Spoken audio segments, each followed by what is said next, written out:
When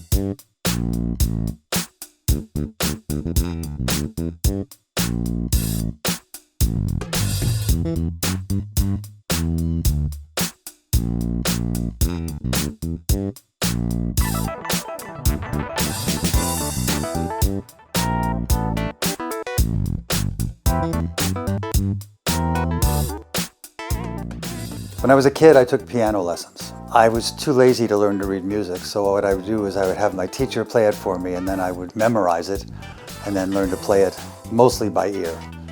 I could figure out the notes and sort of learn it, but I pretty much played by ear always.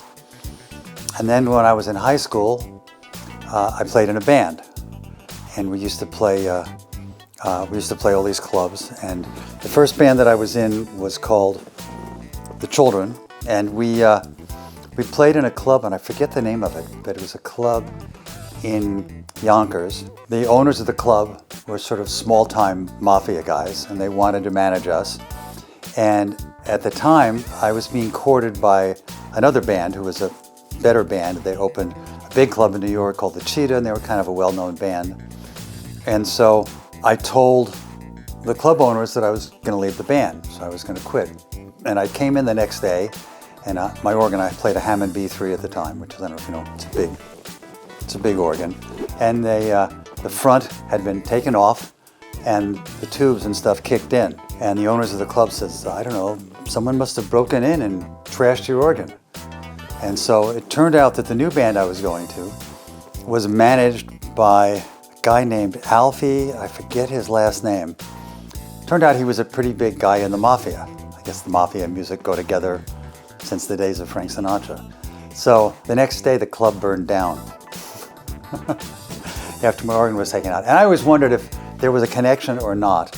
So then when I was working as a record producer, Clive Davis had a great secretary, I guess we called them secretaries back then, today they would be an assistant, named Rose.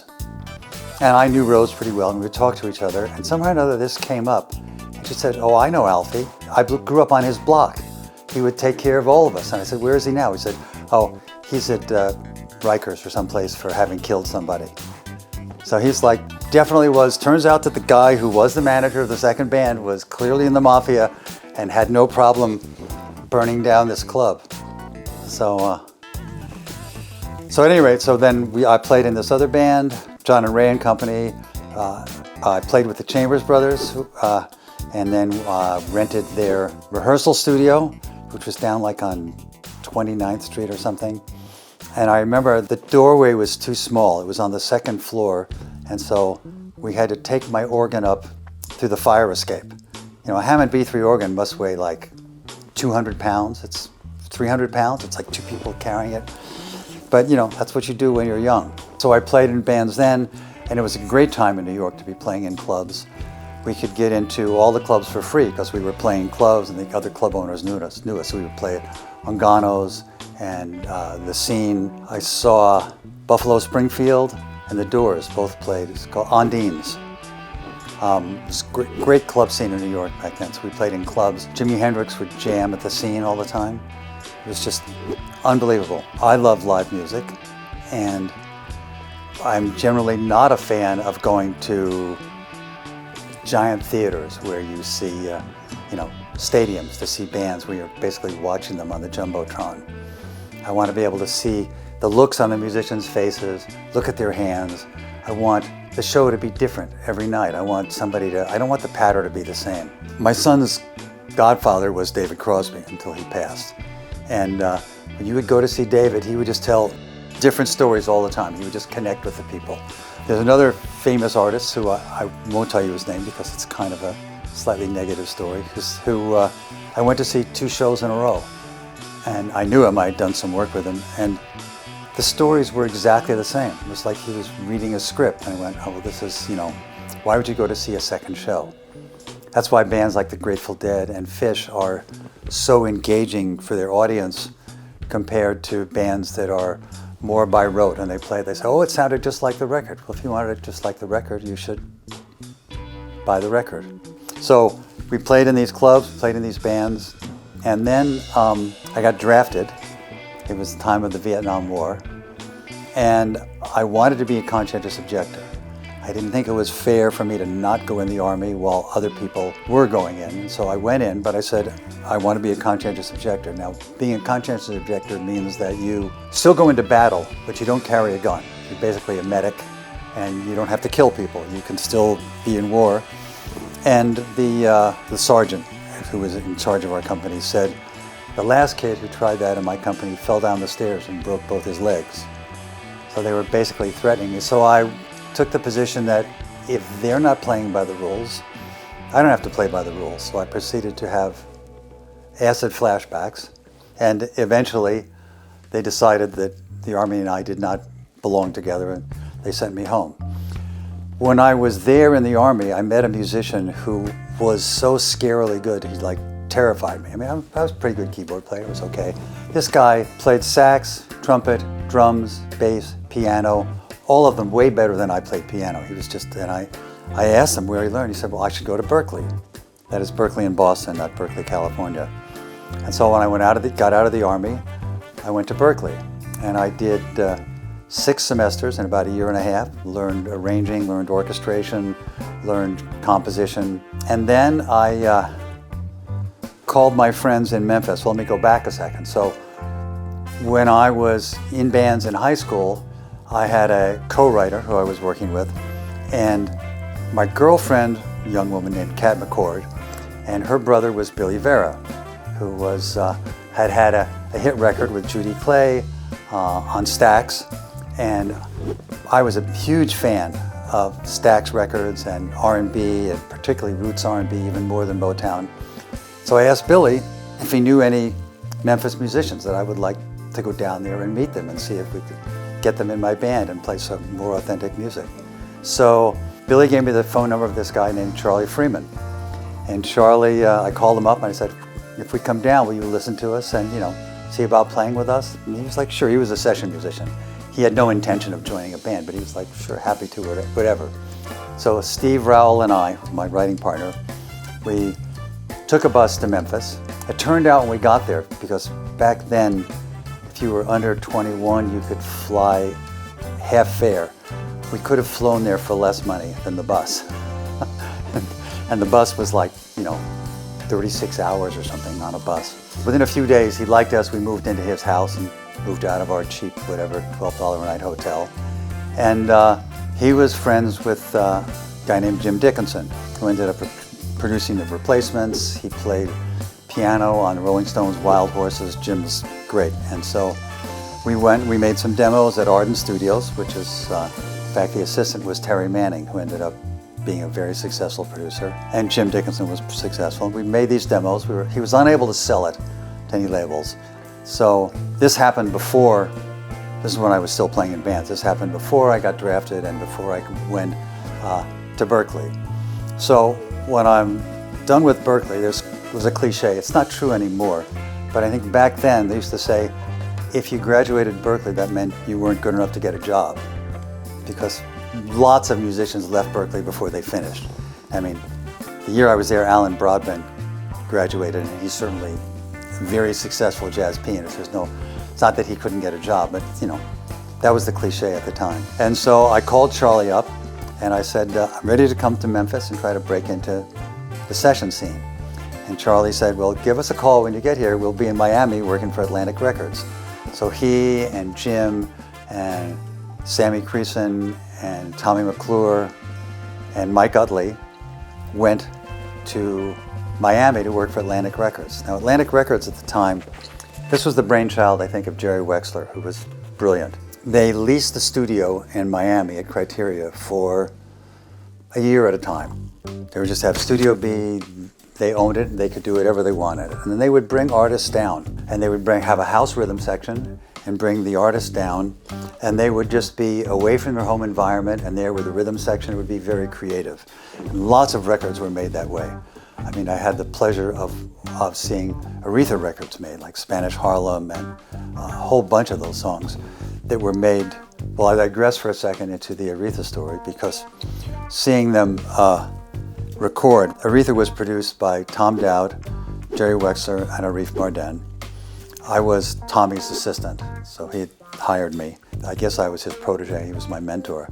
But, and we could talk about Tom Dowd for hours. But so when they were producing Aretha, you know, Jerry would be the high level, here's what we should do, the kind of songs we should do. Tommy would be managing the engineering, and Aretha would be doing the arranging.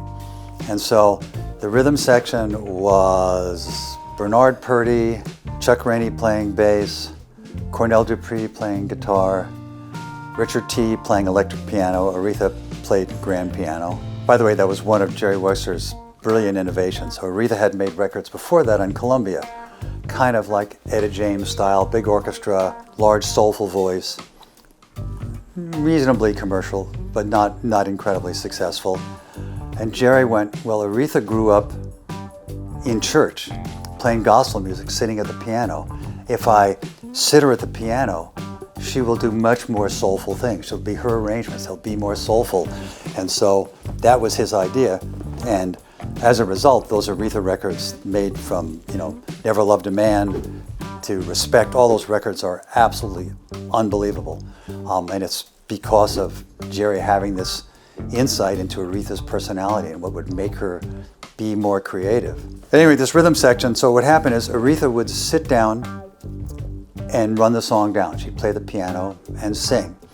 And Arif would stand behind her and write the chords down as she was playing it. The other musicians, as great musicians do, did not play. You know, when you work with a young band, they immediately start playing and trying to find their notes. With great musicians, they're just listening. They want to learn the song.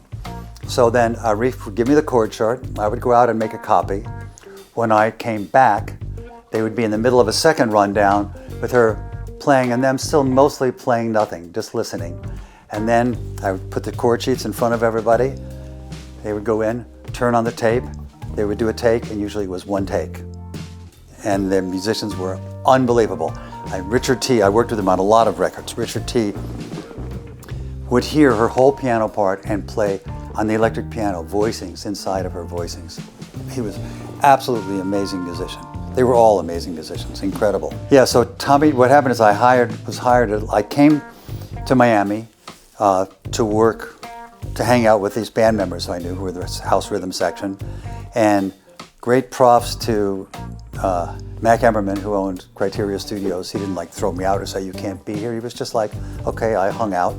And I would sit on the floor around all these musicians who I knew, and my job was usually to roll joints. I got pretty good at rolling joints, but we'd sit around and they would play. And occasionally, I think it was a Jerry Jeff Walker record, maybe the second or third artist that we worked on, I had an idea for, and my basic MO was, don't make a suggestion unless you really know you're right. If you wait and you only suggest things that are really good ideas, pretty soon they'll want to know what you think. If you make 4 suggestions and 3 of them are bad, pretty soon they're going to write you off. They don't want to hear. So I had this idea for a little electric piano part. So 2 plays in the song. I played single notes, bong, bong, bong. And they were like, this is great. That helps the song. Session scale then was $97. My rent was $25 a month for staying on my friend's couch. And basically I earned 4 months rent by coming up with 6 notes to play on a Jerry Jeff Walker record. So I ended up being around, they had lots of artists come in, Carmen McRae, Brooke Benton, just so many artists. It was so amazing. And they were also would be doing other artists, usually rock bands in the other studios. So Tommy Dowd was producing the Allman Brothers. And I spent a lot of time hanging out with Duane. One of my proudest moments was, I played a little slide guitar, tried to learn from Duane. And I came up with this idea that if you play a slide and you press the string down behind the bottle, that it'll play that note. You could even lift it up and do it like a hammer-on, and so you could play slide and play the notes behind it. And I showed it to Duane, and then Duane went out into the studio and said to the band, hey guys, look at what Albhy just taught me. I was like, to have Duane Allman tell his bandmates that you taught him something about slide guitar is like, could have died and gone to heaven.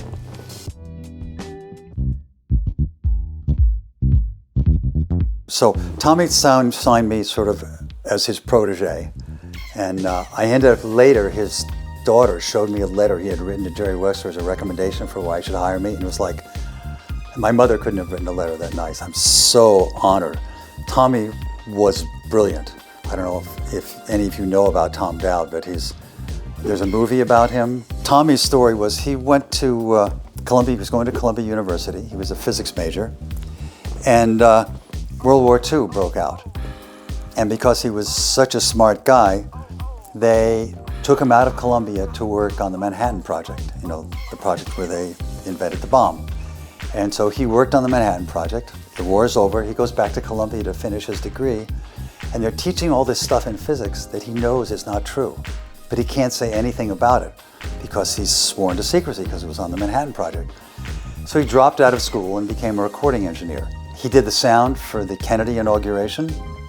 He recorded everybody from John Coltrane to Ray Charles to just a gazillion records. He had so many incredible records as a recording engineer. He set up Stax Records recording. He did all that stuff. He, along with Les Paul, invented the 8-track. The 8-track recorder. Before that, it was only 4-track recorders. They built the first 8-track recorder. And one of my favorite Tommy Dowd stories, which is not in the movie has lots of great stuff about him, but what's not in the movie is inventing the musical edit. So it used to be when you would record on pancakes, 1/4-inch tape. You would record a mix, and then you would assemble the songs in the order that you wanted. But the idea of, cutting, the intro from one song onto the body of another song, nobody ever imagined you could do that. Because if you splice tape vertically, then what will happen is you'll create a pop. Any audio that's there will suddenly go to zero or it will jump suddenly. You'll create a pop. Well, because Tommy was a physicist, he went, if I cut it at an angle, it won't make a pop. So what happened is he was on a Mitch Miller recording. He was recording Mitch Miller. I don't know if you ever remember Sing Along with Mitch, but there were these TV shows where they would have this choir singing and the words would crawl across the bottom of the TV. It was called Sing Along with Mitch. Mitch Miller had a bunch of successful recordings. In one take, there was a flam where they stop and people were supposed to clap their hands. There was a place where there was a flam. 2 hand claps were not together. And Mitch came in and said, that was a great take. I don't know what we can do about it. And Tommy says, so I have an idea. Go out. So Mitch went out into the lobby to smoke a cigarette, whatever his musicians do when the engineer is doing something. And Tommy thought, well, if I hold a pair of scissors like this, my wrist will only go so far. It'll always be at the same angle. So I can mark the tape like I would if I were cutting together 2 different recordings, and I can splice the hand claps from the other take into the good take with the bad hand clap. And he did that. Mitch came back in, he played it to him. Mitch said, it sounds perfect. What'd you do? So Tommy Dowd invented the musical splice. We have, now we do it all digitally, but for 20 years, that was the way you would edit songs together. Donald Fagen and Steely Dan was famous for doing that with mixes, that they would mix 4 bars at a time before they had computer automation, when you had to have everybody's hands and you had to get the balances just right, and if you needed the guitar to come up or down, you'd have to move them in real time. And he was famous for mixing the records in 4-bar pieces and then splicing them together so that he could get the mix absolutely perfect. When we used to mix the Bee Gees records before automation, we would have everybody doing their part. All the members of the band, people would say, okay, when this comes, turn that off and turn that on. Everybody knew it. Raise this to that mark here and lower that to that, and we would practice the edit. I remember the guitar solo in You Should Be Dancing was made out of 13 tracks. Where we bounced it down to 13 tracks, and I learned a whole thing. Turn this one on, turn that off, bring this up, bring that down, reset the level, and that's how you used to do it. So before automation, you used to have to put sort of more heart and soul into a mix. For a while, I owned a computer called a Synclavier, which in 1981, you could do what you can do today with GarageBand. It cost $250,000 instead of coming free with your Macintosh. And what I learned is that if I would do a performance, play in a keyboard part, and I made a mistake, that if I replayed the performance, it was better than if I just edited and fixed the mistake. Because there's something about the emotion of the performance connecting. Everything you do it's why records in the 90s were generally so much worse than records in the 50s. Because when you first had automation, you would say, oh, I hear the second chorus was copied from the first chorus. It's all sort of cut and paste, like, children doing jigsaw puzzles. And yet you would listen to the great records from the 50s and you would hear like, okay, the singer was a little bit flat and the guitar player compensated for it, or the something was rushed and the other musicians compensated. There's this breathing that is not the same. And I think eventually AI gets to where it can add artificial breathing. Who knows how deep it will get, but there's no question that you can't, with the analytical side of your mind, do all of these things. So I had the pleasure of working with a lot of great drummers. Did a lot of records with Steve Gadd, Jeff Porcaro, Russ Kunkel. Jeff Porcaro was the first drummer to give me samples. And so when I had my Synclavier, we had great samples. I had like a dozen different hits on the hi-hat so that I could make it sound like that. And I had a dozen different snare hits and different versions and different snares and different tom hits and bass drums. And so I was doing a record on a woman on Columbia named Mara Getz. So I put together a drum track on my Synclavier. And I thought about every part, how it would be played, like which hand would go where and when you would play this and how you do it. So that it was like a drummer. And we were there before, I think it was before I did a Dan Warwick record. And Jeff was the drummer on it. And before he came, he got there early. I played him this Mara Getz drum track and he says, oh my God, it sounds like I played it. It's like I had done the toms, everything just like he had done it. So then we're cutting the track, the Dionne Warwick track, and I'm watching Jeff play and I'm realizing that he is sort of subconsciously making more decisions, micro decisions inside every bar on just his hi-hat than I made in the whole thing, that you cannot replicate that. So to follow up with Jeff, let me talk about drum loops for a minute. So the origin of the drum loop, and this is, there are lots of stories about this, including on the Bee Gees documentary where we reenacted the creation of the drum loop. But Dennis Bryan, the drummer's father, was ill and he had to leave. We were recording Saturday Night Fever, Chateau Heronville, outside Paris, like out in the sticks of France. And Dennis had to go, and we still wanted to cut a track. And back then, this was in the mid-70s, drum machines were some little organs had hokey drum machines. They were awful. They were even way worse than a Linn drum. And so, at any rate, I had learned at Berkeley that you could cut tapes together and sort of make interesting sounds and make loops. And so I thought, well, why don't we take a bar out of Night Fever and turn it into a loop and run it across through the tape machine, and Carl jury-rigged this thing over a mic stand with a 7-inch reel as ballast so that it would go around. And we took a bar, or maybe it was 2 bars, out of Night Fever, and we slowed it down because Staying Alive was a slightly slower tempo, and we created the drum loop. And then we overdubbed to it. We did all the instruments one at a time. And when Dennis came back, he went, my God, I'm basically out of a job. This is like, it feels so good. So it was the sort of invention of the drum loop. So back to Jeff Porcaro. So we had Jeff come out to record some drum loops. It was like torture for him, but he made a bunch of drum loops. We made some loops out of them. We ended up using on some things. When I read Jeff's autobiography, that he went back, he took that idea, he and Lenny Castro played a bunch of music and they cut together a loop, I don't know if it was 1 bar or 2 bars, that was the bed of Africa. And I went, oh my God, this is, I've died and gotten head, because Africa is an absolutely incredible record. And what I learned from analyzing these loops is that it's not about accuracy. It's about feel. When we tried to do loops by getting Jeff to play to a click track and be absolutely on the click and do it right, the loops felt stiff. When we made the loop from a bar of naturally occurring drums, when Jeff made the loops by just playing with Lenny those were bars that feel really good. That's why loops feel so much better than drum machines. Drum machines have a feel. It's the whole 808 thing. That's fine. But loops can have an infinite number of feels. They can have incredible feels. After I was Tommy Dowd's protege, and I worked for him and got to play on some of Layla and worked on a lot of the records with Tommy, which is actually why I stopped smoking pot. So I used to smoke a lot of pot when I was a musician. And I'm sitting there with Tommy in control room, Studio B at Criteria, and he's mixing the album Layla. And I'm high, because we used to get high first thing, just be high all day. And I'm spacing out, and I suddenly think, oh my God, here we are mixing an unbelievable record that is going to be a record that will be revered for decades.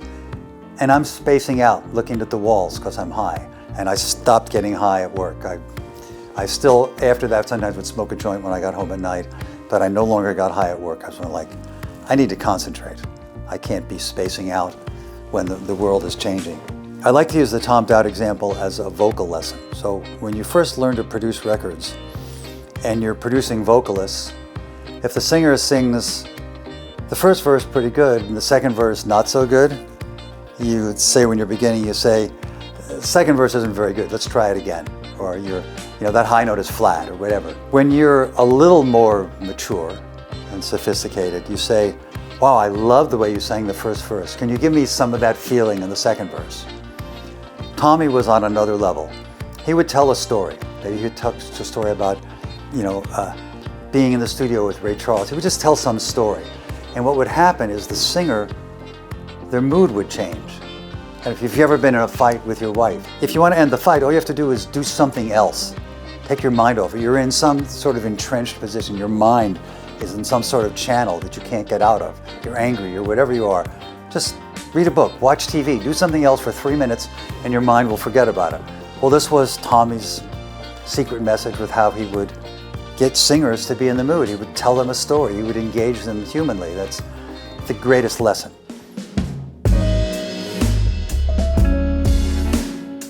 One of the worst mistakes I ever made was on an Irma Thomas record. I had produced maybe just 1 or 2 records for Atlantic, and they wanted me to produce an Irma Thomas record sort of in Motown, doing Motown style.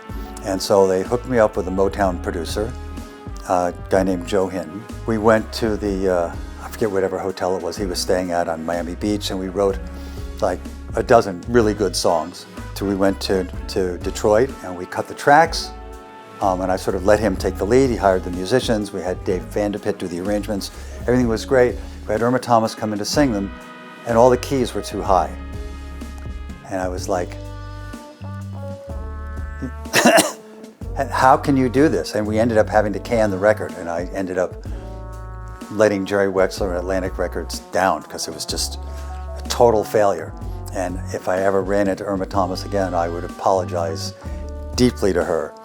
And so I learned, like when I did the Barbra Streisand, the first Guilty record with Barry, we did Barbra Streisand, I listened to all of her albums, old ones, new ones. I knew everything about her range, what her voice sounded like in this part of the range, in that part of the range, what was hard for her, what was easy. And when we did the demos for her, they were in her key. And she was like, this is great. We cut the tracks. Even when we cut the tracks, she was there to sing a pilot. We cut the tracks to make sure that it was comfortable, that the vocal was great. And then, she came back and overdubbed vocals. But I mean, there was nothing like live. I got to sit in on a Natalie Cole session that Al Schmidt was recording. And I don't know if you know anything about Al Schmidt. He's like perhaps the finest recording engineer that ever lived. He used to work as an assistant for Tom Dowd in New York, and they used to call him Schmitty. But he was the world-class engineer. So he recorded, the Natalie Cole records. And they would do those with a live band. So live horns, live everything, rhythm section out at Capitol Studios in Studio A. And you would listen in the control room while Al was mixing it, and it sounded better than anything would ever sound in life. Because when you used to record to analog tape, you would record it, it would sound a certain way, then you would play it back and there would be a certain generation loss from what came back on the tape. And then you would play it back the next morning and the high end would have sagged even a little more. You would lose even a little more of the audio fidelity. But I got to be there with Natalie Cole performing live.